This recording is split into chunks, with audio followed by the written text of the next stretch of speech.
Bonjour pour ce dernier cours de l'année avant les fêtes de fin d'année. Donc ça va être un cours de clôture en quelque sorte.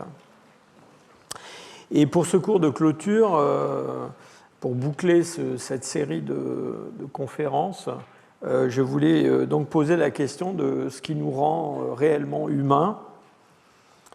Alors évidemment, à la lumière de tout ce que nous avons exploré depuis quelques semaines. Ce qui rend les êtres humains différents du reste des animaux, probablement, vous le savez déjà, hein, d'une certaine façon, c'est la capacité des êtres humains à modifier leur environnement. Alors, ça peut être une modification à petite échelle, hein, des habitats, un feu, des modifications à plus grande échelle avec notamment l'agriculture, et puis aujourd'hui, l'altération profonde des milieux naturels. Et tout ça, évidemment, c'est pour construire, ce qu'on appelle en biologie, construire une niche, hein, c'est une construction de niche, c'est-à-dire on a affaire à une espèce qui crée son propre environnement.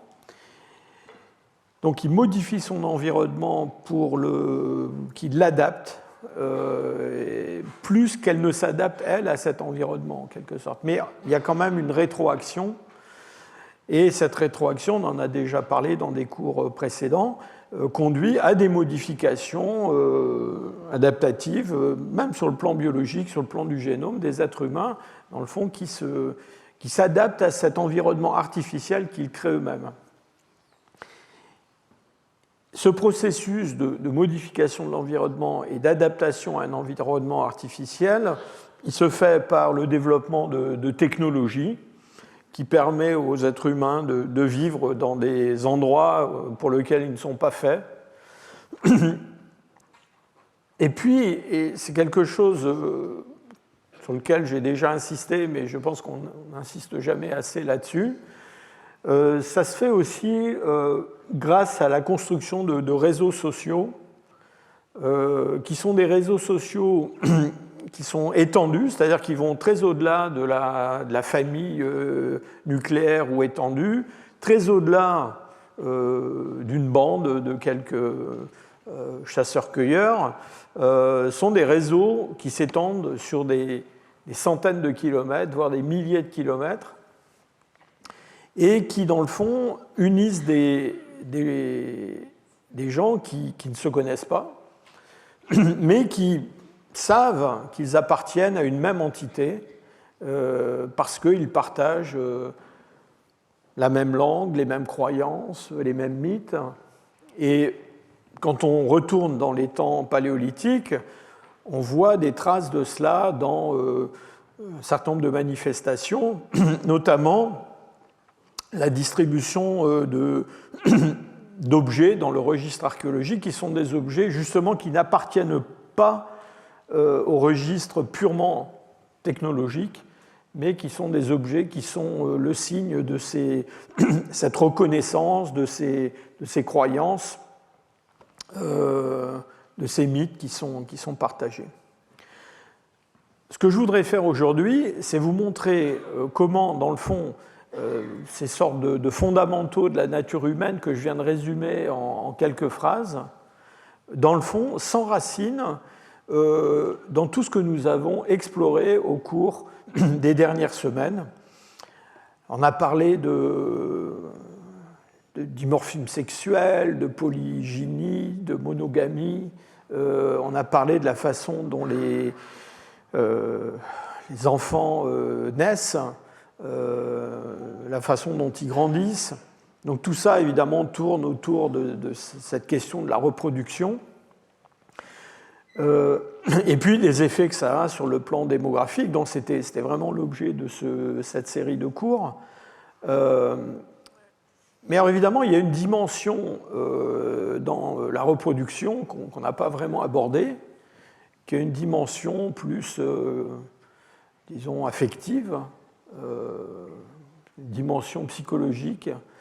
Et cette dimension-là, eh bien, justement, elle s'enracine dans des une rationalité qui est une rationalité biologique, énergétique. Et donc, ce que je vous propose aujourd'hui de faire, c'est de revisiter un certain nombre de points que nous avons explorés au cours des 5 dernières semaines. Donc vous allez revoir des diapositives que je vous ai montrées, un petit peu dans un autre ordre, et puis je vais vous les présenter dans une perspective un petit peu différente, pour justement voir comment, dans le fond, le biologique a une influence sur le social, le comportemental, même le psychologique. Toute cette complexité technique, cette complexité sociale, chez l'homme, évidemment, elle s'enracine dans un cerveau qui est un cerveau extrêmement performant, avec des capacités cognitives absolument hors du commun. Donc nous savons faire des tas de choses que les autres mammifères ne sont incapables de produire. Et donc ce cerveau, on en a souvent parlé, c'est un cerveau qui est non seulement un gros cerveau par rapport à ce qu'on trouve chez les mammifères de taille moyenne. Notre cerveau, il est à peu près 5 à 6 fois ce qu'il devrait être chez un mammifère moyen qui aurait notre masse corporelle. Et c'est aussi un organe qui est un organe très coûteux en énergie. Et donc ça a des tas de conséquences. Et nous avons exploré pendant un cours entier cette question de l'énergie. En gros, la question, c'est comment nous pouvons alimenter notre cerveau en énergie suffisamment. Le cerveau consomme à peu près, en moyenne, 10 fois plus d'énergie que les autres parties de notre corps. Et puis, du point de vue de la reproduction, produire ce gros cerveau, c'est aussi un véritable défi. Et un des chemins adaptatifs qui a été suivi par notre espèce, ça a été celui d'une forme d'allongement, de retard dans le développement. Alors, entendons-nous bien, dans la croissance et le développement, la priorité, au début, c'est quand même le cerveau. Mais ce cerveau met plus longtemps à se développer complètement chez l'homme que chez des primates qui sont proches de nous, comme le chimpanzé. Donc je vous le rappelle, en gros, un chimpanzé atteint une taille pratiquement adulte de son cerveau un peu après 3 ans. Chez les hommes, ça continue plus longtemps, au moins jusque vers 5-6 ans. On n'est plus très loin de la taille adulte. Donc on a étendu dans le temps le développement, et en étendant le développement, évidemment, par unité de temps, cela représente un investissement moindre en énergie que s'il fallait faire grandir ce cerveau aussi rapidement que celui d'un chimpanzé. Ce retard, si je peux dire, cet allongement du développement cérébral, ça a de multiples conséquences, en particulier le fait que le câblage de ce cerveau, la matière blanche, toutes ces connexions qui relient différentes parties du cortex se mettent en place dans le milieu extérieur, pas pendant le développement fœtal, mais une grande partie de cette connectivité apparaît après la naissance. Et donc, elle est modelée par les influences du milieu, les stimulés que le petit enfant reçoit, ses interactions avec d'autres êtres humains, et puis la production du langage qui commence, qui se met en place alors même que ce cerveau est en pleine croissance. Donc un cerveau qui est très plastique et qui va continuer en fait à évoluer jusque pratiquement au début de l'âge adulte. On voit qu'il y a des modifications de ce cerveau très très tardivement.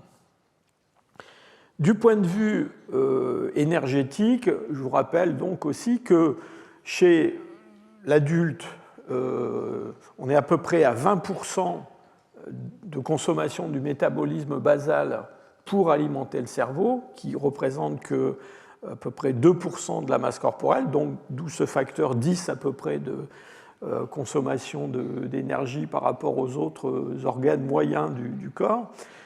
Alors chez le jeune enfant, c'est là que vraiment les problèmes se posent, si je peux dire, puisque vous voyez que autour de la naissance, on oscille autour d'une valeur moyenne de 50% du métabolisme basal, donc 50% de l'énergie qu'un petit enfant consomme part dans son cerveau qui est en développement, en particulier pendant la période où il est allaité par sa mère, on va revenir là-dessus dans un instant. Et puis, cette consommation, elle va continuer à augmenter justement jusque vers à peu près 5 ans, pour atteindre 70% du métabolisme basal. Et 5 ans, c'est le moment où le cerveau a presque atteint sa taille adulte, alors que le reste du développement somatique est très très en retard. Donc le corps d'un enfant de 5 ans, évidemment, c'est beaucoup plus petit que le corps d'un adulte. Et donc il y a vraiment ce pic de consommation de... Alors ici c'est du glucose qui est mesuré, qui vraiment pose un sérieux challenge en particulier pour la mère qui doit allaiter cet enfant au début de ce processus. Tout ce schéma de développement, j'ai insisté sur le fait, j'espère vous avoir convaincu, du fait qu'en fait c'est un schéma qui se met en place dans le fond assez progressivement au cours de l'évolution des hominines. Et quand on regarde différents hominines du passé, eh bien, on ne trouve pas toujours tous ces paramètres en termes de vitesse de croissance, de vitesse de développement du cerveau, de durée de la croissance et d'entrée dans l'âge de la reproduction. Alors, je vous sors cet exemple que je vous ai déjà montré, qui est celui d'un Homo erectus qui a été découvert en Afrique de l'Est, à l'ouest du lac Turkana, qui est très très connu, qu'on appelle l'adolescent de Narioko Tomé, de façon beaucoup moins poétique KNM WT 15000, ce numéro qu'il a au Musée national du Kenya. Et donc cet individu, qui est à peu près de ma taille, on a longtemps considéré que c'était, je vous l'ai dit, un adolescent. Pourquoi ? Parce qu'on a, dans le fond, établi son âge de façon assez rapide en fonction de l'éruption dentaire, des dents permanentes qui étaient déjà sorties. Et donc on estimait qu'il avait environ 13-14 ans au moment de sa mort. Alors en fait, en utilisant des techniques fondées sur les stries d'accrétion que l'on peut trouver à l'intérieur des tissus dentaires, qui permettent vraiment de compter non seulement en semaines ou en mois, mais même en jours, la vitesse de croissance d'une dent, eh bien on s'est rendu compte qu'en fait, il n'était pas du tout mort à 13-14 ans, mais à 8 ans. Et donc on a affaire à un individu qui très probablement aurait atteint une taille adulte vers une douzaine d'années. Donc vous voyez que là, on est dans un schéma de développement qui est encore très très loin de ce qu'on va trouver chez les hommes actuels. Et en fait, on est même dans un schéma de croissance qui n'est pas très loin de celui qu'on trouve chez les grands singes, en réalité. Donc ça, c'est une forme qui existait en Afrique il y a à peu près 1,5 million d'années. Donc on est encore très très loin d'un mode de développement vraiment identique à celui des enfants actuels. Et en fait, toujours en utilisant ces techniques fondées sur les microstructures dentaires, en fait, on se rend compte que c'est seulement avec les premiers représentants de notre espèce, d'Homo sapiens, qu'on trouve un schéma de développement qui est vraiment identique à celui qu'on trouve dans des populations très très récentes. Et dans le fond, dès qu'on va remonter dans le temps, on va trouver des choses qui sont parfois juste un peu différentes, mais parfois assez différentes, avec d'ailleurs l'idée que probablement, dans cette arborescence d'espèces qui se recouvrent dans le temps, parfois dans la géographie, eh bien, chacune d'entre elles a, dans le fond, peut-être établi sa propre mosaïque de caractères en termes de croissance et de développement. Donc ça, ce fossile que je vous montre là, c'est un des spécimens de Jebel Irhoud. Donc là, on est il y a 300 000 ans. Et on a un mode de développement dentaire, une vitesse de développement dentaire qui est celle qu'on a chez des enfants actuels.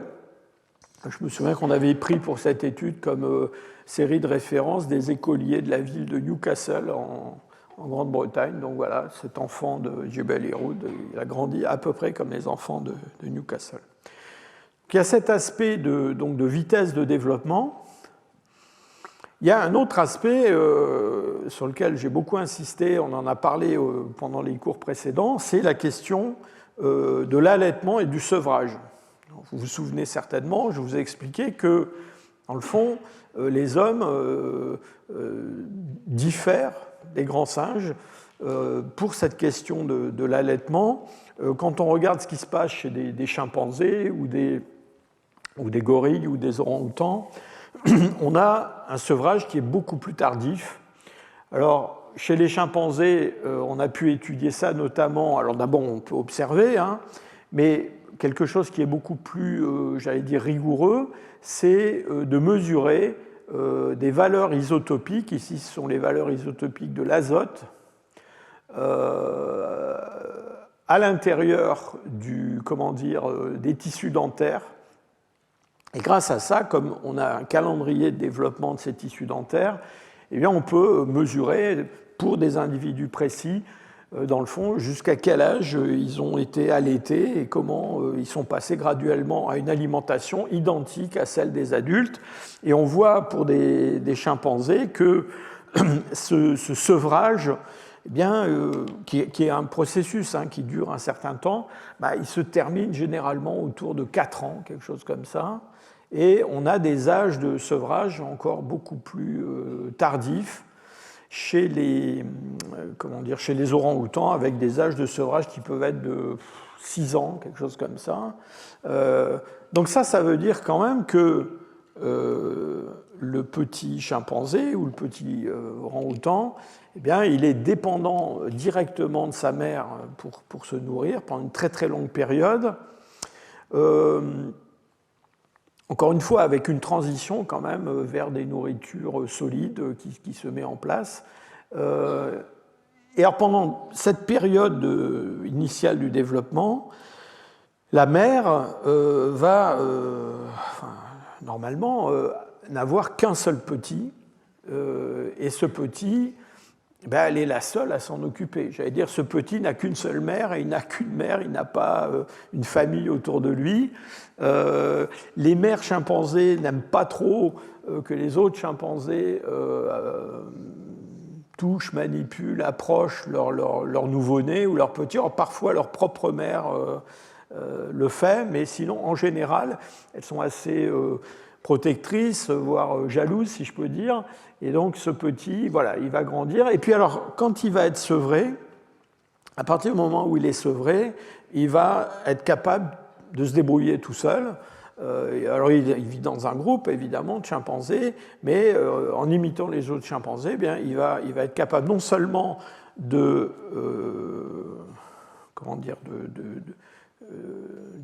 se nourrir de nourriture solide, mais surtout, il va être capable lui-même de récolter cette nourriture dans l'environnement.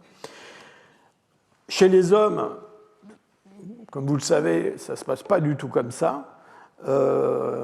Et ça ne se passe pas du tout comme ça pour des raisons qui sont des raisons énergétiques qu'on a évoquées. En gros, l'enfant humain, quand il arrive vers 2 ans et demi, 3 ans, il a encore une bonne partie de son cerveau qui reste à développer, mais il coûte déjà très très cher en énergie. Et donc, ce sevrage qui est beaucoup plus précoce, qui se fait dans beaucoup de sociétés humaines entre 6 mois et, disons, 2 ans et demi, un petit peu plus parfois, eh bien, va en fait libérer, si je peux dire, la mère beaucoup plus tôt que la femelle chimpanzé ou la femelle orang-outan. Et donc, ce petit, il va il va passer à une nourriture solide, alors qu'il est très très loin d'être terminé du point de vue de son développement cérébral, et puis alors surtout, il n'est pas du tout autonome. Alors que mon petit chimpanzé sevré, il pouvait récolter de la nourriture dans l'environnement et se nourrir, il est bien clair que les enfants de 2 ans et demi, 3 ans ne sont pas capables de se débrouiller tout seuls dans l'environnement pour trouver leur subsistance, et donc ils sont dépendants. Alors ils sont dépendants pas seulement de leur mère, ils sont dépendants des adultes en général. Et toute l'idée, si je peux dire, de ce sevrage précoce, c'est d'une part de libérer la mère de ce fardeau énergétique, mais surtout de lui permettre de partager ce fardeau avec d'autres adultes. On va revenir là-dessus une nouvelle fois, mais c'est un point qui est extrêmement important. Alors ça a de multiples conséquences qu'on va discuter sur le plan comportemental, mais ça a aussi une importance du point de vue démographique. Pourquoi ? Parce que notre femelle chimpanzé, elle va avoir un intervalle entre les naissances qui va être beaucoup plus long que celui qu'on observe dans beaucoup de sociétés humaines où une femme, quand son enfant est sevré, peut être enceinte à nouveau assez rapidement. Si rien ne s'y oppose, elle peut avoir pas mal d'enfants. Là encore, quand on regarde ce qui se passe dans le registre fossile, eh bien, on se rend compte que cette histoire de sevrage assez précoce, c'est quelque chose qui s'est mis en place aussi assez progressivement. Alors, on trouve des âges de sevrage, par exemple, chez les hommes de Néandertal, qui sont assez proches de ce qu'on trouve chez des populations d'Homo sapiens. Quand on remonte plus loin dans le temps, là, il y a toute une variété de résultats qui ne sont d'ailleurs pas toujours faciles à interpréter, c'est-à-dire que tantôt, sur des formes anciennes, on voit un sevrage qui a l'air assez précoce, mais des choses qui sont moins anciennes présentent des âges de sevrage plus tardifs. Voilà à nouveau cet Homo erectus adolescent de 8 ans. Quand on regarde la surface de son émail dentaire, on observe des lignes d'hypoplasie, c'est-à-dire des défauts dans l'émail dentaire. Et ces défauts dans l'émail dentaire qu'on observe, ce sont des dents modernes, sont des défauts qu'on met généralement en parallèle avec des épisodes de stress biologique. Donc, ce sont des périodes pendant lesquelles, par exemple, l'apport en nourriture est plus faible, ou il y a une maladie infectieuse ou quelque chose comme ça.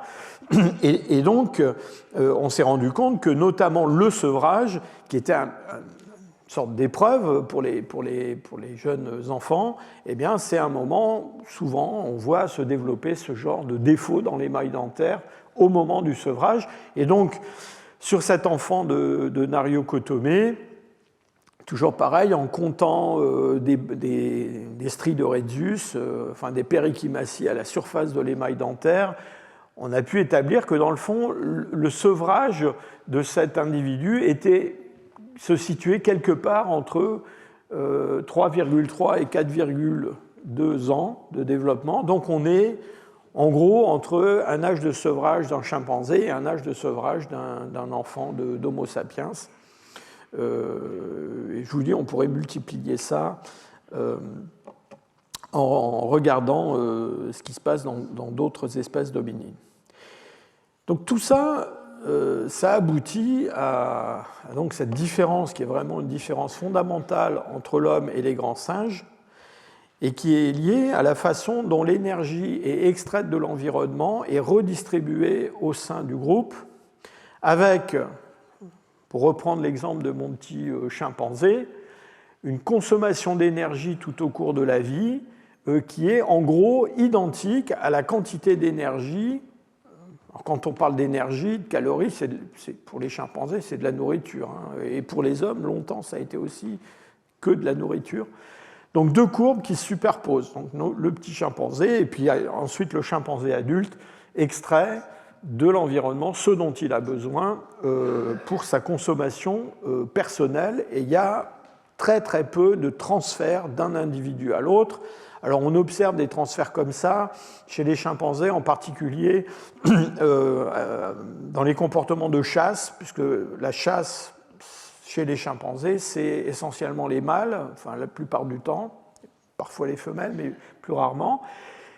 Et puis là, alors c'est surtout ceux qui chassent qui consomment, hein, mais bon, ils en passent un petit peu aux autres parfois, aux femelles en particulier. Dans des populations humaines de chasseurs-cueilleurs, on a un schéma qui est complètement différent, avec d'abord une consommation d'énergie qui est beaucoup plus élevée, et j'ai insisté là-dessus, le métabolisme basal en général est plus élevé chez les hommes que chez les autres grands primates. Et encore une fois, c'est quelque chose qui est lié à ce cerveau qui nous coûte très très cher en énergie. Donc il y a une élévation du métabolisme basal au cours de l'évolution humaine. Et la grande différence avec notre chimpanzé, indépendamment de la longévité, c'est le fait que, du point de vue non pas de la consommation, mais de l'extraction d'énergie de l'environnement, là, les choses se passent de façon très très différente, c'est-à-dire que pendant l'enfance et le début de l'adolescence, eh bien, les individus sont des bénéficiaires nets dans le sens que, dans le fond, ils consomment ce que d'autres produisent, les adultes, et eux-mêmes produisent très très peu, ou pas du tout.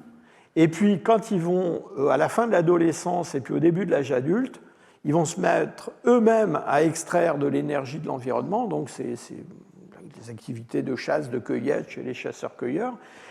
Et là, chaque individu va extraire de l'environnement beaucoup plus d'énergie que ce dont il a besoin, lui, à titre individuel.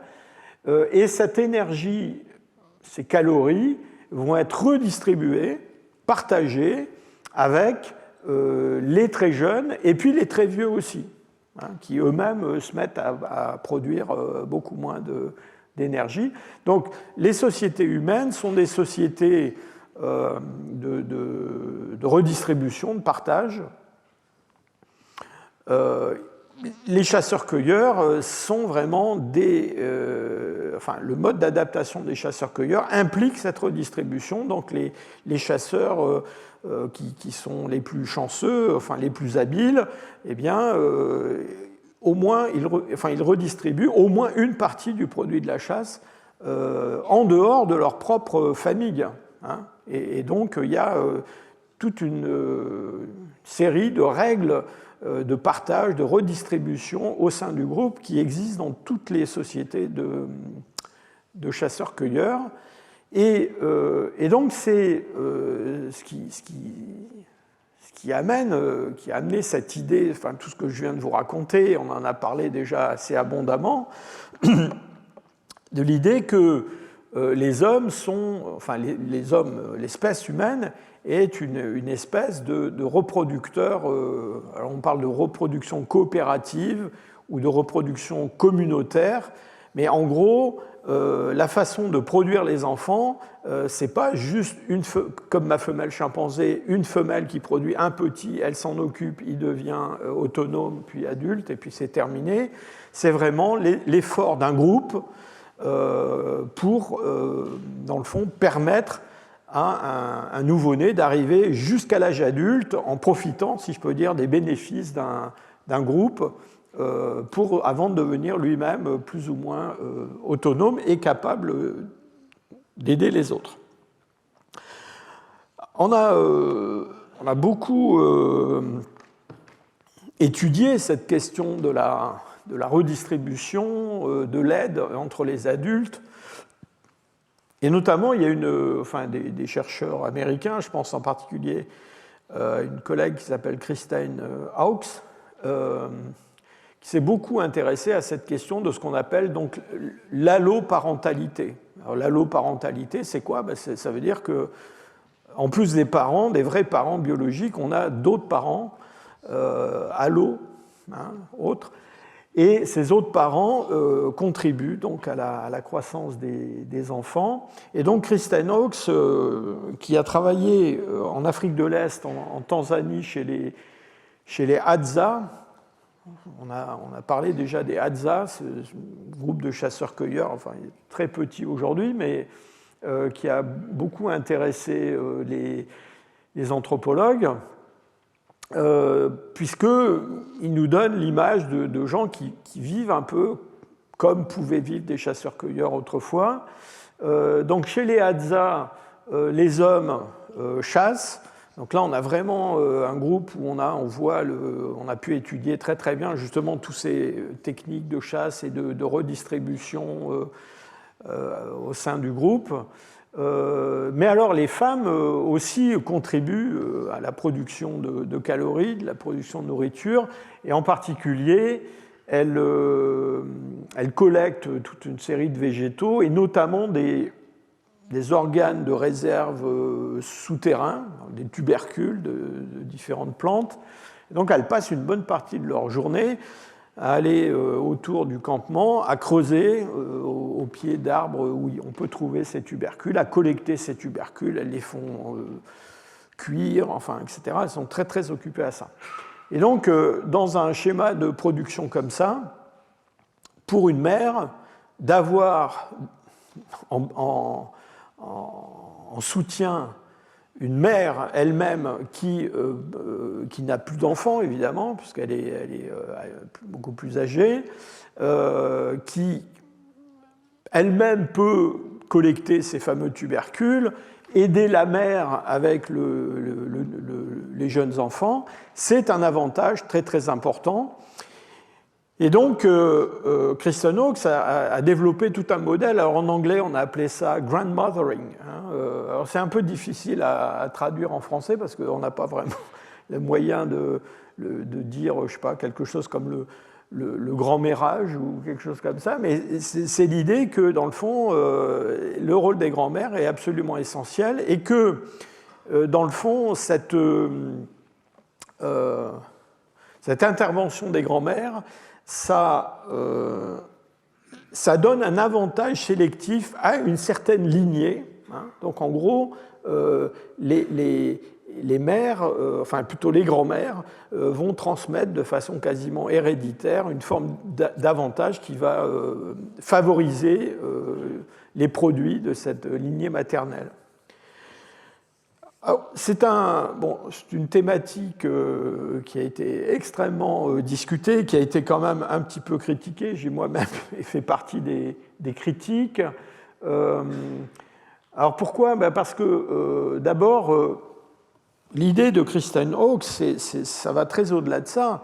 L'idée de Kristen Hawkes, c'est que non seulement le fait que les grands-mères aident leurs filles à élever des petits-enfants, et contribue même en apport de calories, ça va entraîner un mécanisme de sélection qui va favoriser la survie des femmes au-delà de la période de ménopause.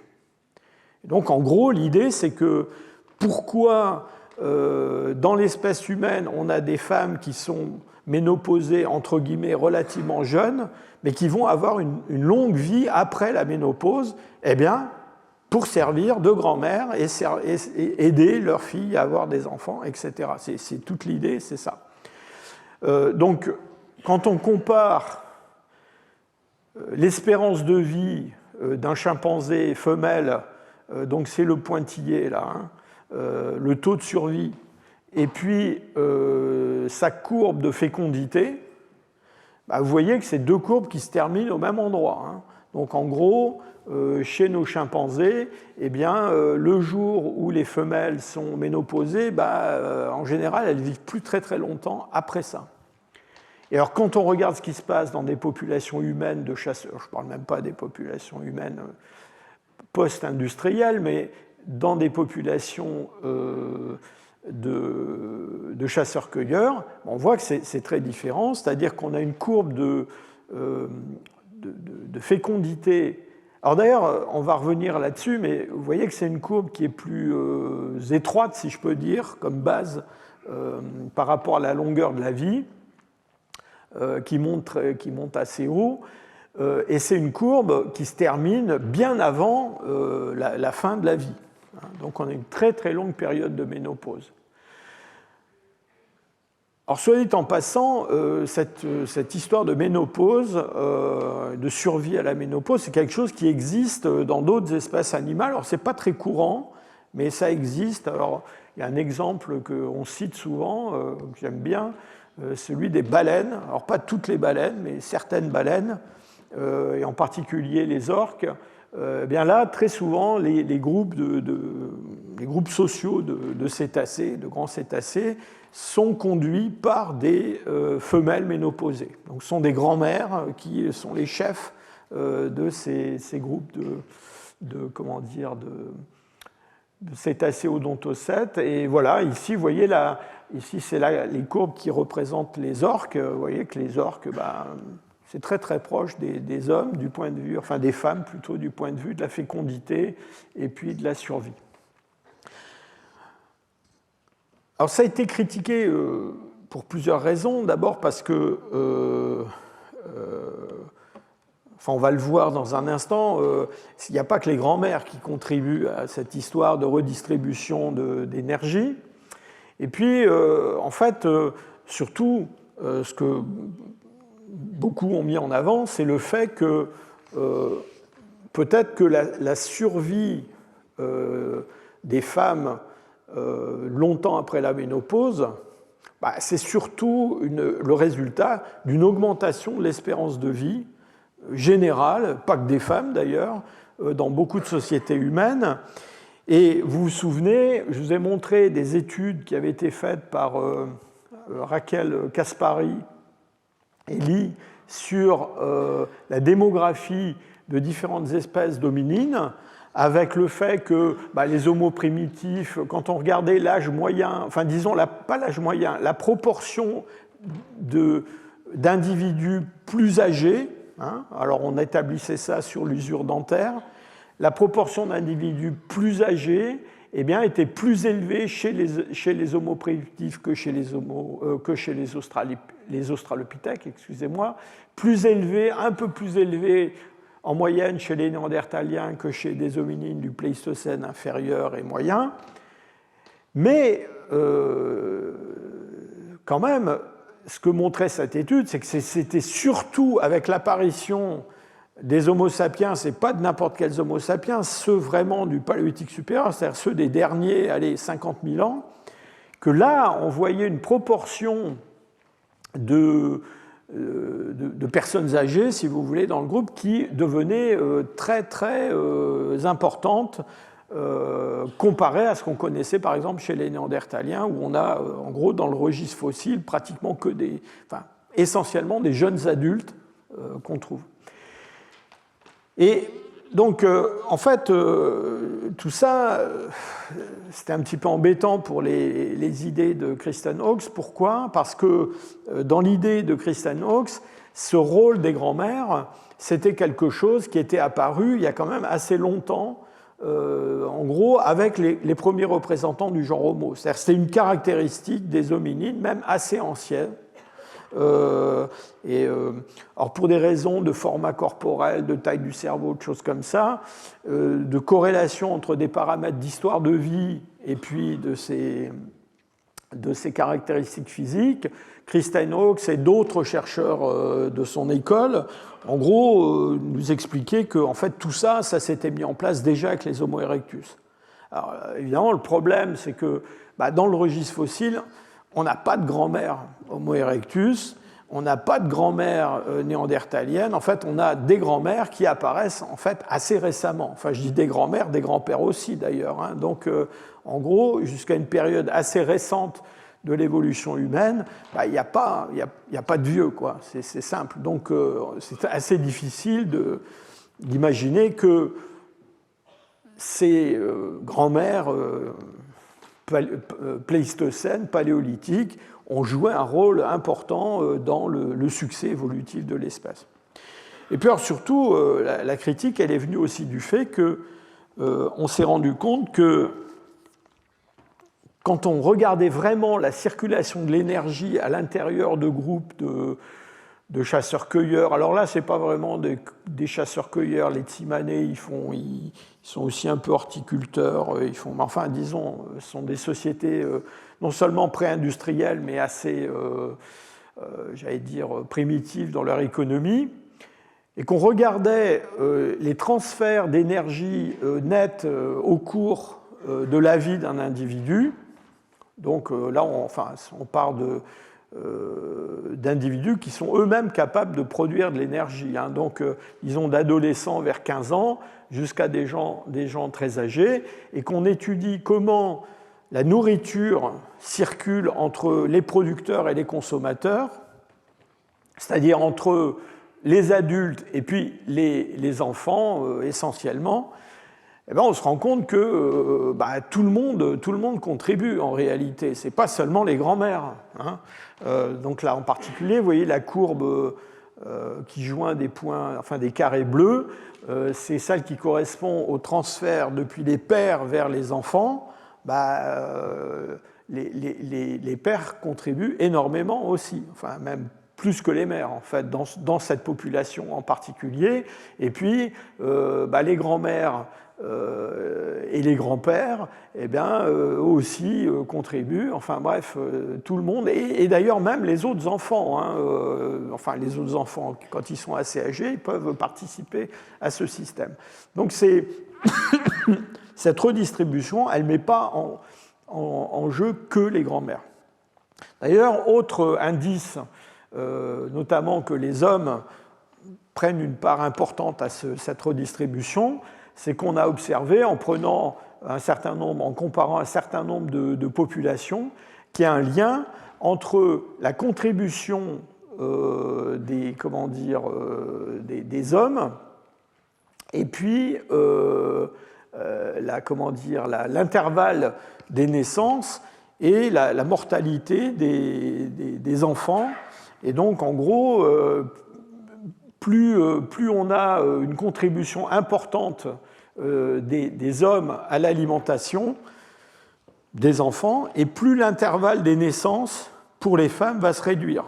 Donc ça rejoint un petit peu ce que vous disiez tout à l'heure, c'est-à-dire que le sevrage précoce et le fait de partager le fardeau énergétique des enfants en développement avec d'autres adultes, ça va ensemble, c'est-à-dire plus les autres adultes contribuent, plus le sevrage peut être précoce et plus on peut avoir d'enfants rapidement après un premier enfant. Donc les deux choses sont liées. Alors pour revenir à cette histoire d'intervalle des naissances, je l'ai brièvement évoqué tout à l'heure, mais on a quand même quelque chose qui est tout à fait remarquable, qui sépare les hommes, les femmes, donc encore une chose qui nous fait humains, c'est la façon dont la fécondité est distribuée au cours de la vie quand on compare chimpanzés et humains. Alors, on parle tout le temps des chimpanzés. Hein, on n'a pas beaucoup d'espèces proches de l'homme dans la nature, hein, donc on a les chimpanzés. Il se trouve que c'est notre groupe frère, si je peux dire, c'est celui qui est le plus proche de l'homme. Et évidemment, je me défends complètement de l'idée de présenter les chimpanzés comme un ancêtre de l'homme. Hein. C'est un cousin, mais c'est un cousin qui est intéressant quand même à considérer. Et ce que vous voyez, c'est que donc il y a une chose qui est assez flagrante, c'est que les femelles chimpanzés et les femmes ont un âge de la ménopause qui est pratiquement identique. Hein, c'est-à-dire on est autour de la cinquantaine normalement, ça peut être un peu avant ou un peu après, mais disons on est autour de cet âge-là. Par contre, la différence c'est au début, c'est-à-dire que les chimpanzés femelles entrent beaucoup plus jeunes dans la reproduction que les femmes. Normalement les femmes dans la plupart des sociétés c'est plutôt autour de 18-20 ans, il y a des grossesses plus précoces, mais c'est plutôt là que ça se passe.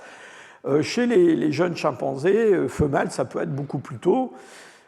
Et alors, ce qui est vraiment frappant, c'est que, dans le fond, ces jeunes femelles chimpanzés, elles vont se mettre à avoir des petits, et vous voyez qu'ensuite, entre, disons, l'entrée dans l'âge adulte et puis la ménopause et la mort, puisque la mort va venir assez vite après la ménopause, eh bien, on a une espèce de plateau avec des collines, hein, des vallées, mais voilà, tout au long de leur période adulte, elles vont produire un petit tous les 4-5 ans. Tous ne vont pas survivre, évidemment, mais c'est presque quelque chose de plat. Alors que chez les humains, les choses ne se passent pas du tout comme ça, c'est-à-dire que l'intervalle entre les naissances est plus court, et du coup, le pic de fécondité, il est vraiment centré sur le début de l'âge adulte, c'est-à-dire quand les femmes sont jeunes, entre guillemets, que, en général, dans les sociétés pré-industrielles, elles ont des enfants. C'est là qu'elles ont le plus d'enfants. Et vous voyez que le pic de fécondité, il est beaucoup plus élevé chez les humains que chez les chimpanzés. Donc on a cette situation qui peut paraître un peu paradoxale, mais donc les chimpanzés commencent plus tôt, terminent au même âge, mais on finit quand même, nous, par avoir plus d'enfants, ou de pouvoir avoir plus d'enfants que les chimpanzés. Et c'est essentiellement lié, d'une part, au fait que l'intervalle entre les naissances est plus court, et puis aussi au fait que, et ça c'est certainement quelque chose d'important, les femmes ont leur progéniture quand elles sont jeunes, en bonne santé, alors que chez les chimpanzés, on va avoir des très jeunes femelles et puis des femelles très âgées qui vont avoir autant de petits que les femelles qui sont à la force de l'âge. Et donc ça crée une morbidité, voire une mortalité plus importante, et pour les petits et pour les femelles. D'accord ? Et donc, on en revient à cette idée, photo que j'aime bien, que je vous montre souvent, des familles humaines qui sont quand même très différentes de notre chimpanzé femelle avec son petit. C'est-à-dire que, pour commencer, une famille humaine, c'est une famille, c'est-à-dire c'est un groupe d'individus qui a, si je peux dire, collectivement des petits. Il y a plusieurs générations qui coexistent dans les sociétés d'Homo sapiens récentes, modernes. Donc il y a les parents, évidemment, avec le père qui nourrit une famille plus ou moins abondante. Mais derrière, les grands-parents qui sont toujours là, dans les milieux agricoles, ils travaillent, ils contribuent à la production d'énergie. Et puis la mère, elle arrive à avoir pas mal d'enfants quand même à cause de cet intervalle des naissances qui est étroit. Et donc on a dans ces familles humaines, on a, et ça c'est vraiment une différence très importante avec ce qu'on voyait chez les chimpanzés, on a des enfants d'âge différents qui sont toujours dépendants de leur mère et des autres adultes simultanément. Donc les enfants humains, ils grandissent dans des fratries qui peuvent être plus ou moins nombreuses. Ils ne sont pas l'unique objet, si je peux dire, des attentions maternelles. Il y a d'autres enfants qui sont aussi sur les rangs, si je peux dire. Et puis, ils restent très très longtemps dépendants des adultes, encore une fois. Ils ne sont pas autonomes une fois le sevrage terminé.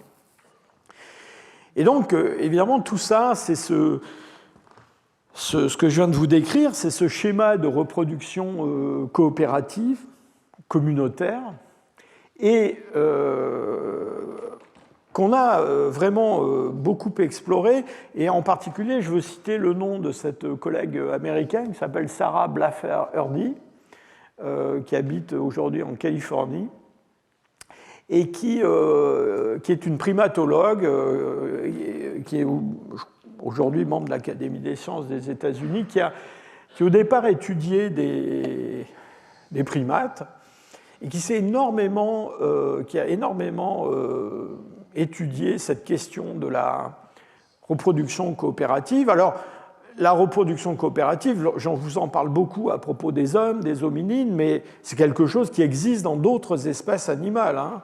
Ce n'est pas quelque chose qui est extrêmement répandu, mais ça existe. Ça existe notamment chez des rongeurs, ça existe chez des carnivores. Donc les hyènes, par exemple, on peut considérer que c'est une forme de reproduction coopérative. Les suricates, c'est très étudié, donc des animaux qui vivent en espèce de petites mangoustes qui vivent en communauté. Chez les primates, c'est pas très répandu. Ça existe chez par exemple des singes sud-américains. On a des systèmes de reproduction communautaire. Alors pourquoi ça intéresse? Alors, ça intéresse beaucoup les gens qui travaillent sur l'évolution humaine, parce que c'est vraiment un des traits particuliers des hommes. Mais d'une façon générale, ça intéresse les biologistes, parce que, dans le fond, on se demande comment ça a pu se mettre en place du point de vue de l'évolution, sous l'effet de la sélection naturelle, qui normalement favorise de façon individuelle les individus qui ont un succès reproductif plus grand, parce que dans le fond, le mystère de la mise en place sous l'effet de la sélection naturelle de la reproduction coopérative, c'est quel avantage ça peut apporter aux alloparents.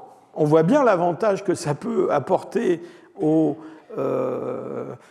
petits d'un individu, mais pour que ça fonctionne, c'est-à-dire pour que ce caractère se transmette et soit accentué au cours du temps, il faut qu'il y ait une sélection positive du côté de ceux qui ont ce comportement-là, c'est-à-dire les alloparents. Or, dans beaucoup d'exemples que je vous ai cités, des exemples animaux, les alloparents, ils ne sont pas tellement bénéficiaires de l'histoire directement. Pourquoi? Parce que, alors c'est le cas des sociétés, des insectes sociaux est vraiment extrême, hein, mais on voit ça chez par exemple, ces suricates là, que je vous citais, ou d'autres espèces de mammifères. Dans le fond, ce qui se passe dans ces espèces où on a de la reproduction communautaire, c'est que dans le fond, une femelle dominante va détourner, si je peux dire, au profit de son propre génome qu'elle transmet à ses propres enfants, les efforts de tout un groupe de femelles, d'autres femelles. Hein. Alors, la façon dont on s'en tire d'un point de vue théorique, c'est de dire ça fonctionne parce que, dans le fond, tous ces individus, ils partagent quand même une certaine partie de leur génome, donc ils sont apparentés en quelque sorte, et donc c'est cette notion de sélection de la parentèle, finalement, c'est-à-dire d'aide alors pas à sa descendance directe, mais à des individus qui sont quand même apparentés à l'alloparent, qui font que ce caractère se serait fixé. Alors, bon, je ne vous cache pas quand même que c'est assez...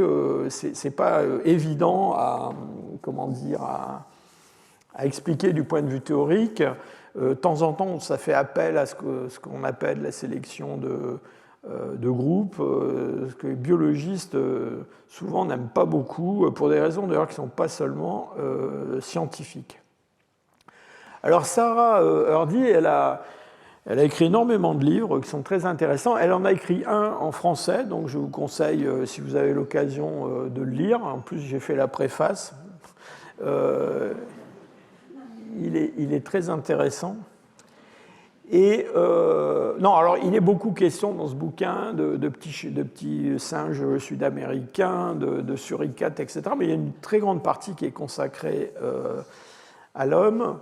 Et dans le fond, vraiment le cœur des préoccupations de Sarah Hrdy, c'est comment tout ce système de reproduction communautaire, dans le fond, façonne de façon très très profonde les comportements humains, la psychologie humaine, et elle y voit, et elle a raison, hein, je suis tout à fait d'accord avec elle, elle y voit les sources de la prosocialité et les sources de notre capacité en particulier d'empathie, de lecture de l'esprit des autres. Pourquoi ? Parce que, dans le fond, dans un système où les enfants grandissent en fratrie et ils sont dépendants des adultes, eh bien, il est absolument vital pour les enfants de conserver l'attention des adultes. Et donc, ce qu'elle décrit très très bien dans cet ouvrage, c'est que, dans le fond, dès leur plus jeune âge, dès leur naissance, les enfants humains sont programmés pour, si je peux dire, séduire, apprivoiser les adultes de leur entourage. Alors d'abord, bon, tout le monde sait qu'il est très difficile de résister aux pleurs d'un bébé, donc les bébés pleurent, quand ils pleurent, c'est irrésistible, on y va, voir ce qui se passe, etc. Donc ça, c'est quelque chose de vraiment, dès le premier jour, qui se produit.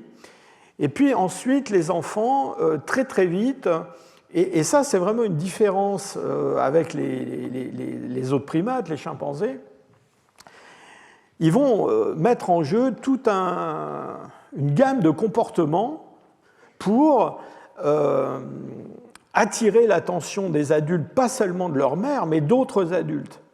Et donc avant même de parler, à travers des regards, à travers des sourires, à travers le babillage des enfants. Je fais une parenthèse sur le babillage. Enfin, vous connaissez peut-être ça, mais dans des familles où il y a des enfants d'âge rapproché, parfois les enfants qui parlent et qui ont un petit frère ou une petite sœur qui vient de naître se remettent à babiller parce que ils veulent qu'on s'occupe d'eux aussi, hein. Donc ils régressent un tout petit peu pour se mettre au niveau de celui qui suit, hein. Donc il y a aussi une compétition un petit peu entre les enfants. Mais donc toute cette gamme de comportements, c'est une gamme de comportements qui est destinée, enfin j'utilise ce terme à défaut d'un autre, hein, donc qui tend à séduire des adultes, et les enfants sont très bons à, dans le fond, analyser les réactions des adultes à ce qu'ils font. Je vous parlais de ces sourires, de ces langages, de ces mimiques, etc. Et donc, il crée des liens avec d'autres adultes que la mère. Et ça c'est vraiment quelque chose qui est très, très humain. Et tout ça, ça amène un certain nombre de conséquences. Je vous ai parlé de l'empathie, on va revenir là-dessus tout à l'heure, mais ça les engage dès le début dans des comportements d'interaction avec les autres individus.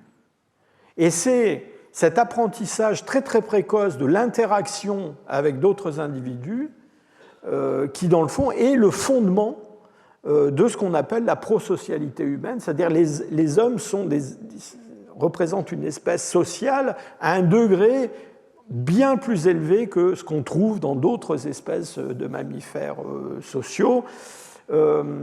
Alors, il y a tout un... Enfin, je n'ai pas le temps de développer ça, mais il y a toute une série de comportements.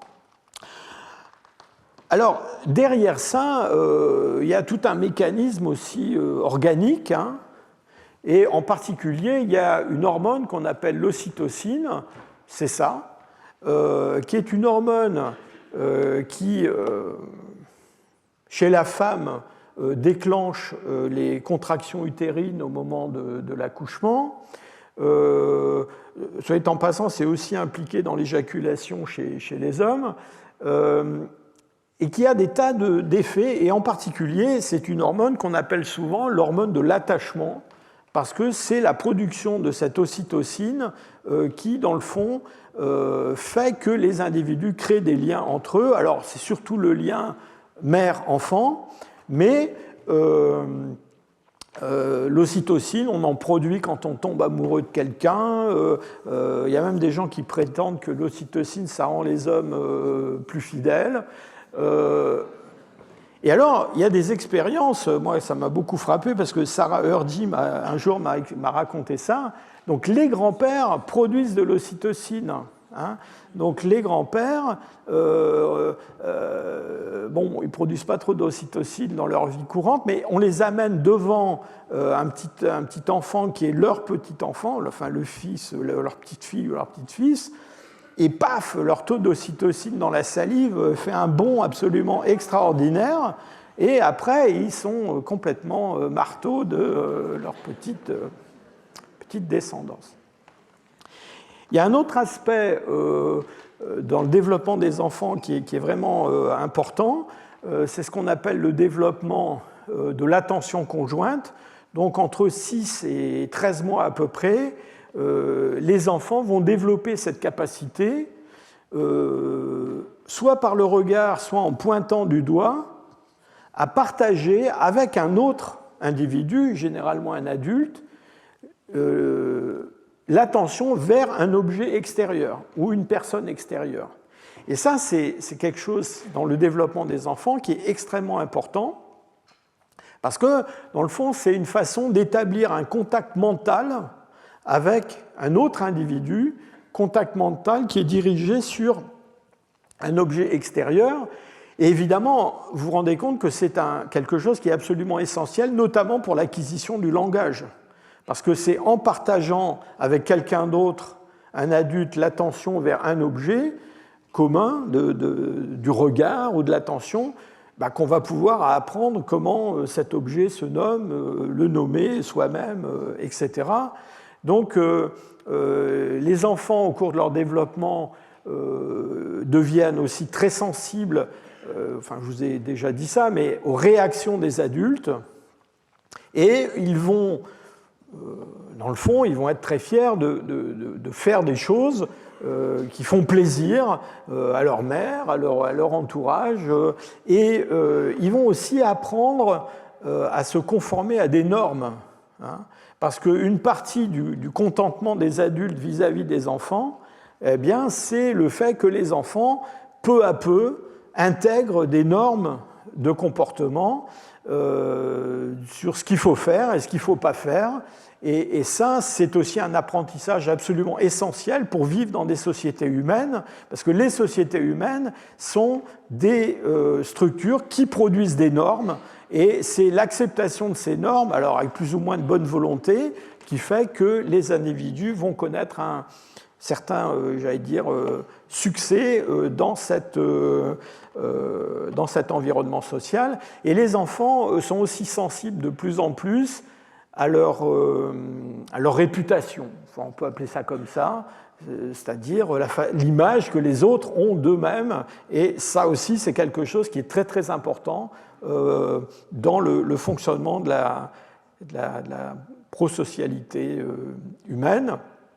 Alors, bon, je ne veux pas rentrer dans tous les détails des travaux de Sarah Hrdy, mais elle montre très bien comment les enfants sont capables par exemple, de choisir et de donner un objet, quelque chose, à une autre personne, en sachant que ça va faire plaisir à cette personne-là, alors qu'eux-mêmes, ce n'est pas quelque chose qui leur plaît ou qui les attire.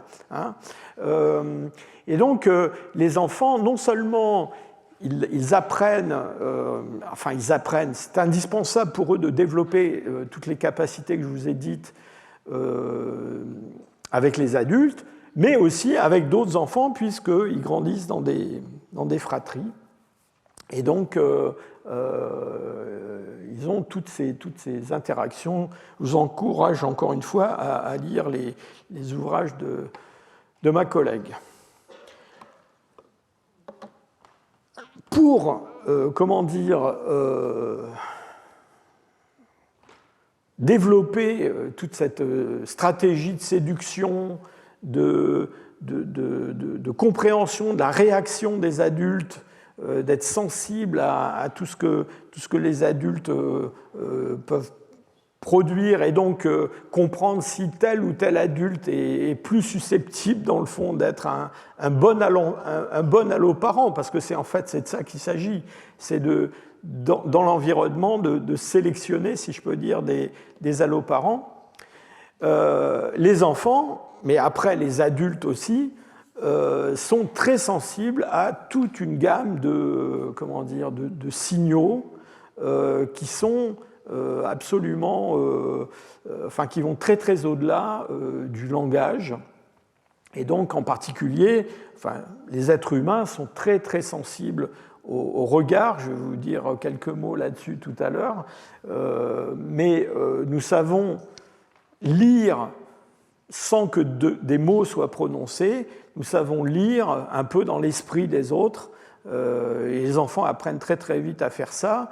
Et donc, nous savons déchiffrer un petit peu ce qui peut se cacher à l'intérieur d'un autre individu en termes d'intention, de désir, de motivation. C'est ce qu'on appelle la théorie de l'esprit. Alors, ce terme de théorie de l'esprit est un petit peu malheureux parce que la théorie de l'esprit, ce n'est pas une théorie, hein. C'est une capacité cognitive que nous avons de lire l'esprit des autres ou de deviner ce que les autres peuvent penser. Je vous dis tout de suite que la théorie de l'esprit, on a parfois pensé que c'est une caractéristique spécifiquement humaine, ça existe en particulier chez des primates, et donc il y a toute une gamme d'expériences qui montrent que la théorie de l'esprit, ça existe, alors en particulier avec les chimpanzés. Alors les chimpanzés, dès qu'il s'agit de nourriture, ils comprennent un peu ce que les autres ont l'intention de faire. Ils ne sont pas très partageurs en termes de nourriture. On cite aussi souvent l'exemple c'est l'exemple de la femelle babouin qui s'accouple avec un mâle qui n'est pas le mâle dominant du groupe et qui étouffe les cris qu'elle produit normalement dans ce genre de situation, parce qu'elle sait que si elle crie, le mâle dominant va l'entendre, et comme il va savoir ce qu'elle est en train de faire, ça va mal se passer. Donc ça, c'est de la théorie de l'esprit au premier degré. Hein. Mais chez les êtres humains, cette théorie de l'esprit, elle peut se déployer de façon absolument extraordinaire. Alors, je vous cite cet exemple que j'aime bien dans la pièce de Shakespeare, Othello. À la fin de l'acte 2, le public, c'est l'intention de Shakespeare, hein, le public, à travers le texte de la pièce, doit comprendre que le personnage de Iago veut que son rival Cassio croit que Desdémone, qui est l'épouse d'Othello, que celui-ci croit que Cassio n'a pas l'intention de troubler la paix. Alors ça, c'est une théorie de l'esprit qui, si on prend en compte l'auteur lui-même, se déploie sur 6 niveaux successifs, et c'est une performance qui est assez habituelle chez les humains, mais qui est totalement hors de portée des femelles babouins infidèles, même les plus motivées. Alors dans cette cette gamme d'expressions qui nous permet de lire dans l'esprit des autres, je vous ai parlé du regard. Alors il y a quelque chose qui est très particulier dans le regard humain et très différent de ce qu'on a chez les grands singes, c'est que nous avons des yeux qui sont allongés horizontalement avec un blanc de l'œil qui permet même d'assez loin à un autre individu de se rendre compte dans quelle direction se porte le regard et donc de deviner les intentions. Alors on s'est beaucoup posé de questions là-dessus parce qu'on s'est dit, mais dans le fond, c'est quoi l'avantage dans le fond de faire savoir aux autres ce qu'on a l'intention de faire ou ce qu'on pense ou ce qu'on craint, etc. Alors, oui, il y a des tas de situations où il vaudrait mieux pas, mais dans des tâches qui sont des tâches, j'allais dire, collaboratives entre êtres humains, où, je sais pas, on peut penser à la chasse, on peut penser à la guerre, on peut penser à des tas de situations comme ça, là, ça peut être quand même très, très avantageux que les autres membres du groupe, sans avoir forcément à parler, et de façon presque instantanée, se rendent compte de où est-ce que tout cela va. Et c'est d'ailleurs assez intéressant parce qu'on a fait des expériences là-dessus. On se rend compte que les chimpanzés sont assez insensibles à la direction du regard. En fait, ce qui les intéresse quand ils essaient de parler de théorie de l'esprit chez les chimpanzés, quand ils essaient de deviner les intentions d'autres chimpanzés, ce à quoi ils sont sensibles, c'est la direction de la tête elle-même. Hein, alors que les êtres humains n'ont pas besoin de ça. C'est vraiment la direction du regard et la forme, si je peux dire, du regard qui est prise en compte. Alors, on se demande beaucoup quand tout ça est apparu. Alors, récemment, il y a eu toute une série de travaux et de discussions sur la disparition des superstructures osseuses de la face, en particulier du bourrelet susorbitaire. On a longtemps cru que c'était quelque chose qui avait un rôle biomécanique, de résistance, lié à la mastication, etc. Bon, en fait, je résume tout ça très, très rapidement, mais toutes ces hypothèses, dans le fond, ont été réfutées. Et finalement, on en est venu à l'idée que, en fait, cette disparition du bourrelet susorbitaire qu'on connaît chez tous les hominines anciens, et donc qui n'existe plus chez l'homme actuel, eh bien, c'était lié au fait que justement les grands singes, les hominines anciens, ne peuvent pas faire ce que nous faisons, c'est-à-dire avoir intégré les mouvements des sourcils et de la face dans ces modes d'expression. Alors là, c'est verbal, hein, mais qui ne sont pas forcément verbaux et qui vont donner encore plus d'expression à notre regard. Alors, de façon tout à fait remarquable, je trouve, c'est quelque chose qui m'a beaucoup frappé, on s'est rendu compte que alors non seulement les hommes ont développé cette capacité, hein, mais ils l'ont développée chez le chien, qui est un animal domestique, c'est-à-dire que le chien domestique, il a 2 muscles supplémentaires autour des orbites, qui n'existent pas chez le loup, et qui donnent aux chiens domestiques des expressions presque humaines. Hein, et donc, je ne sais pas si vous avez eu des chiens ou si vous avez des chiens, mais le regard des chiens peut être extrêmement expressif, en tout cas beaucoup plus que celui d'un loup. Donc voilà pour les enfants, la théorie de l'esprit, l'empathie. Donc toutes ces capacités que nous avons développées, qui sont quand même essentielles pour les interactions sociales, pour la communication, voire pour la manipulation des autres, hein, le mensonge, hein, tout ça, c'est lié évidemment. Alors on va revenir à un sujet qui était un sujet initial dans le cours, c'est cette question de la monogamie ou de la polygamie. Et vous vous souvenez que je vous ai dit que, dans le fond, il y avait des différences très importantes entre différents grands primates et que les hommes, les humains, étaient plutôt du côté de la monogamie. Alors voilà une statistique qui vient d'un article un peu de synthèse, une revue assez récente, qui analyse la fréquence de la polygynie, c'est-à-dire du fait pour un homme d'avoir plus qu'une femme. Alors, bon, on règle tout de suite son compte à la polyandrie, hein, c'est-à-dire le fait pour une femme d'avoir plusieurs compagnons. Donc, vous voyez, c'est 1,1% des sociétés dans lesquelles ça se présente. Donc, il y en a 98,9% où ce n'est pas le cas. Et vous voyez que, donc, on parle de sociétés pré-industrielles. Hein. Alors, vous voyez quand même que, alors, les gens qui ont compilé ces données ont fait 3 groupes. Donc, les sociétés qui sont monogames, entre guillemets, strictement monogames, celles où il y a une polygynie mild, hein, c'est-à-dire légère. Hein.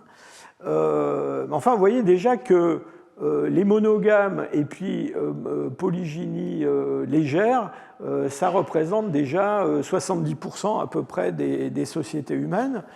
Et alors, il reste quand même 30% où il y a ce qu'on appelle polygynie générale. Alors, polygynie générale, ça veut dire quoi? Ça veut dire qu'il y a plus que 20% des individus adultes qui sont impliqués dans des relations polygamiques. Mais vous voyez que 20%, enfin, ça veut dire 25%, 30%, on est quand même très très loin d'une polygamie généralisée dans le groupe. D'ailleurs, soit dit en passant, pour des raisons assez faciles à comprendre, c'est très compliqué pour une société d'avoir tout le monde qui est polygame, parce qu'il n'y en a pas assez pour tout le monde. Donc en général, en fait, dans la plupart des sociétés humaines, la polygamie, qui est une polygynie, elle est tolérée, elle est acceptée, elle existe, mais elle existe, j'allais dire, à faible dose. Voilà. Et chez les chasseurs-cueilleurs, chez les Inuits, chez les aborigènes australiens, etc., on connaît des tas d'exemples de polygamie où il y a un homme qui a plus qu'une épouse, mais ça va rarement très très loin parce que c'est très coûteux. C'est-à-dire si vous êtes un chasseur et que vous avez plus qu'une femme, il faut être un très bon chasseur. Et puis les autres chasseurs ne sont pas forcément très contents non plus. Donc ça peut vous attirer des ennuis. Alors quelque chose qui est assez remarquable, c'est que maintenant on a une capacité à analyser le génome de tout le monde, et puis d'animaux, d'êtres humains, etc. Et donc, on s'est beaucoup intéressé à la comparaison entre la monogamie sociale, c'est-à-dire celle qui est affichée en quelque sorte, et puis la monogamie biologique. En gros, la question, c'est dans des espèces monogames, les enfants, les petits qui sont produits, est-ce que c'est vraiment les petits de ce père-là ou est-ce que c'est les petits d'un autre? Et alors, c'est assez intéressant de regarder les résultats de toutes ces études parce que, en fait, bien que les hommes soient quand même assez, parfois flexibles du côté de la monogamie, le résultat, c'est que quand même, d'un point de vue purement génétique, on est quand même une espèce monogame qui est assez monogame sur le plan, j'allais dire, de la reproduction dans les faits réels. En gros, ce que je suis en train de vous dire, c'est qu'il y a des relations extramaritales dans toutes les sociétés, pratiquement, mais en termes de production d'enfants, eh bien, le taux d'enfants qui ne sont pas du père officiel, si je peux dire, est relativement bas dans la plupart des sociétés humaines.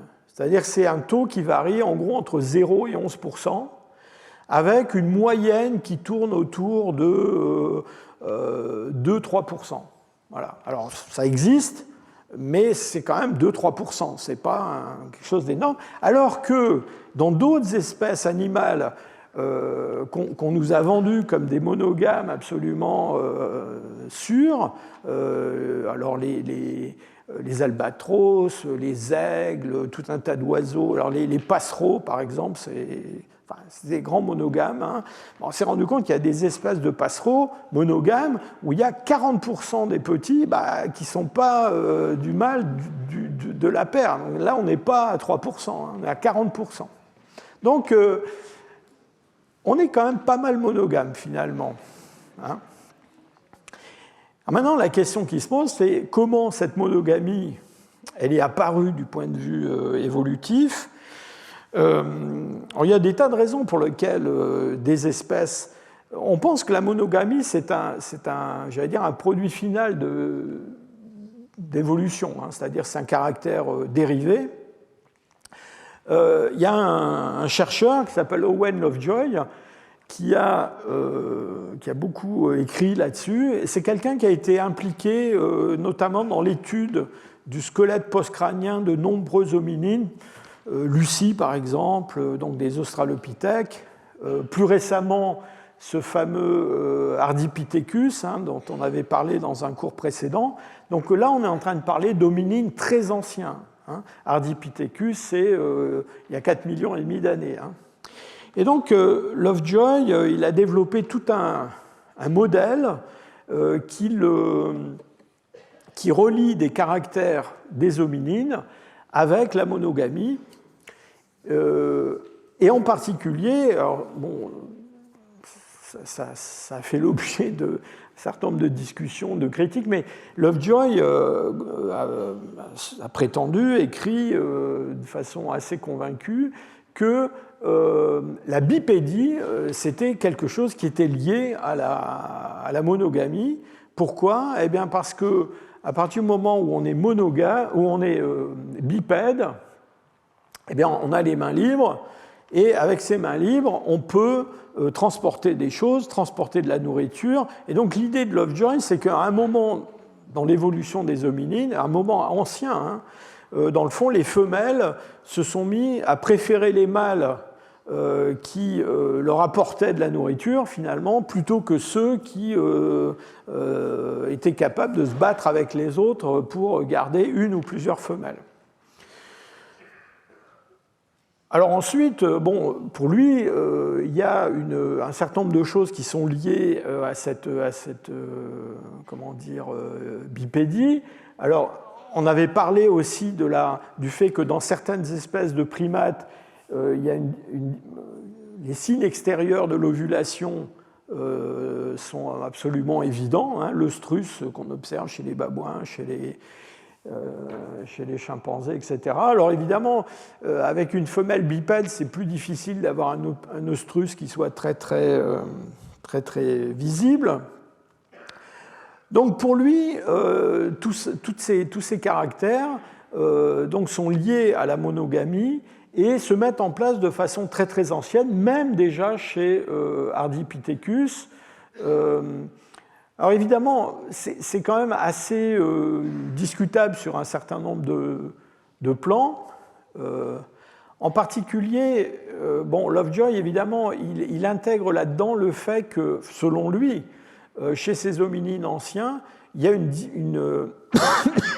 diminution très spectaculaire du dimorphisme sexuel. Et vous vous souvenez que le dimorphisme sexuel, c'est quelque chose justement qu'on liait à la polygamie chez des singes comme les gorilles ou les orang-outans. Et donc, voilà, réduction. Alors, évidemment, il y a des gens qui ont dit, bah oui, mais c'est vrai qu'il y a une réduction de la taille des canines, donc les conflits entre mâles sont probablement moins importants chez les hominines, même anciens, qu'on a chez les grands singes. Mais maintenant, du côté du dimorphisme sexuel, pour un certain nombre d'auteurs, il y a quand même un dimorphisme sexuel qui est encore assez marqué chez les australopithèques et même chez des hominines encore plus récents.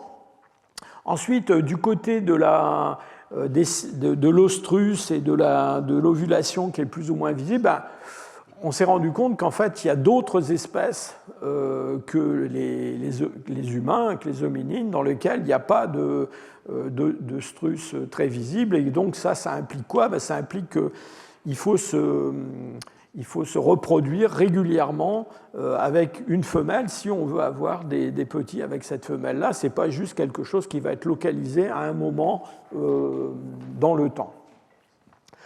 Alors, toujours est-il que, bon, encore une fois, je pense qu'on peut prendre ou rejeter un certain nombre d'idées de Lovejoy, mais il n'en reste pas moins que, du point de vue de l'espèce, la monogamie, elle présente un certain nombre d'avantages.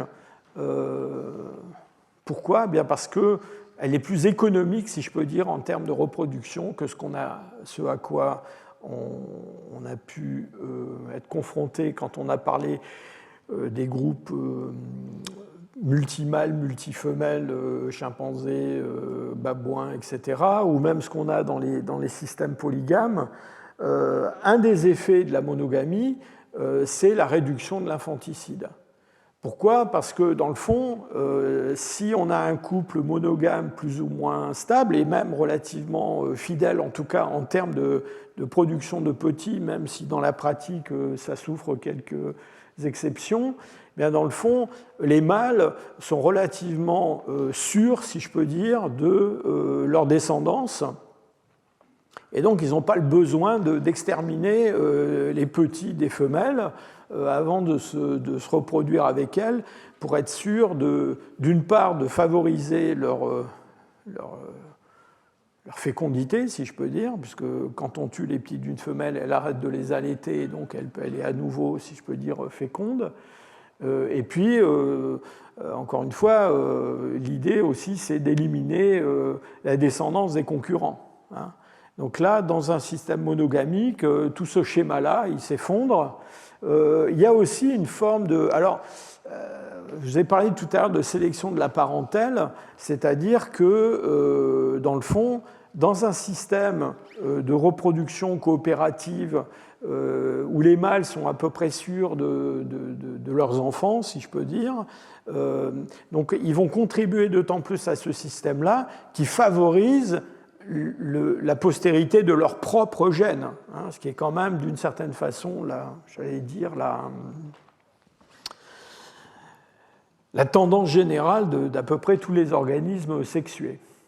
Mais alors il y a un dernier point, moi, que je pense très très important dans cette histoire de monogamie, c'est que le fait d'être issu d'un couple monogame type humain, avec toutes les complications que l'on a décrites, plutôt que d'être le produit d'une femelle, comme c'est le cas chez les chimpanzés, eh bien, c'est que par la structure même de ce couple et de cette production des petits, les individus sont automatiquement connectés à une arborescence beaucoup plus importante.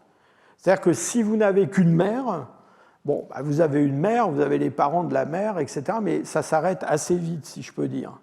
Si vous avez un père et une mère, eh bien, vous allez être relié dans votre ascendance à un nombre bien plus important d'individus, sans parler des collatéraux. Et donc, ce comportement monogame, il renforce, dans le fond, cette complexité sociale que j'évoquais au début de mon intervention. Et ce, d'autant plus, et on en a parlé, j'espère que vous vous en souvenez, que, dans le fond, dans de nombreuses sociétés humaines, les mariages, les échanges de partenaires, c'est généralement des femmes qui vont vivre dans le groupe de leur mari, eh bien, dans le fond, c'est le fondement d'alliances qui peuvent être des alliances à assez grande échelle, finalement. Et donc, tout ça contribue à la complexité des sociétés humaines.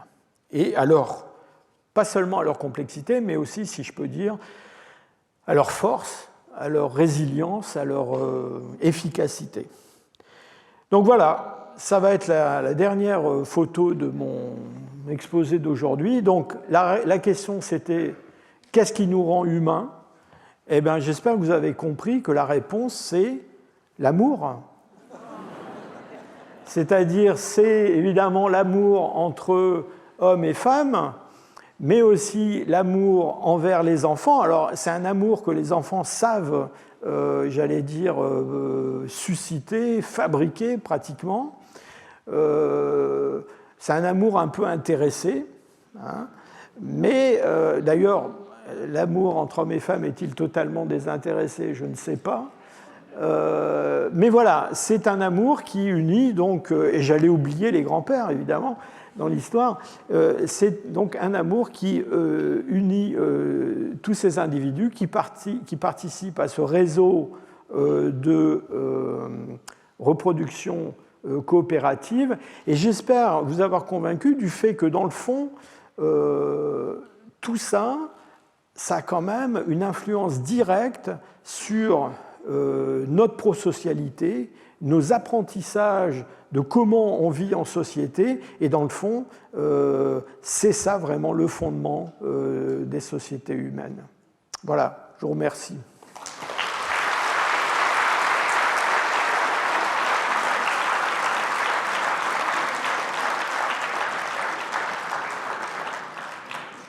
Alors encore un mot avant que nous nous séparions jusqu'à l'année prochaine. Je voudrais faire deux annonces.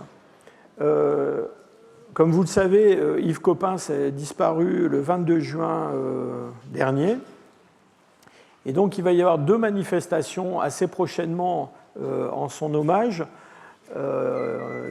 Une qui va se tenir au Musée de l'Homme. Donc, si ça vous intéresse, allez visiter le site du Musée de l'Homme, vous trouverez de l'information là-dessus. Donc ça va se passer le 25 janvier prochain. Donc je crois que c'est ouvert au public, mais il faut peut-être réserver une place. Donc il y aura des interventions de gens qui ont travaillé avec lui ou qui l'ont connu. Il y aura aussi, je crois, une petite table ronde scientifique. Donc voilà, je vous invite à y aller. Moi, j'y serai en vidéo, je crois, parce que je serai probablement en Afrique au moment où ça se tiendra, donc je ne pourrai pas être là. Et puis il y aura au Collège de France, les 15 et 16 juin prochains, donc mon colloque de chaire qui habituellement a lieu au mois de juin, ce sera un colloque qui sera un colloque organisé en mémoire d'Yves Coppens, qui va s'appeler Les héritiers de Lucie, et qui fera venir en France un certain nombre de spécialistes, des australopithèques, alors pas forcément des gens qui ont travaillé avec Yves, mais des gens qui ont travaillé autour des descendants de Lucie, des cousins de Lucie, des parents de Lucie, et un colloque qui mêlera justement plusieurs générations, des jeunes chercheurs, puis des chercheurs plus confirmés. Voilà.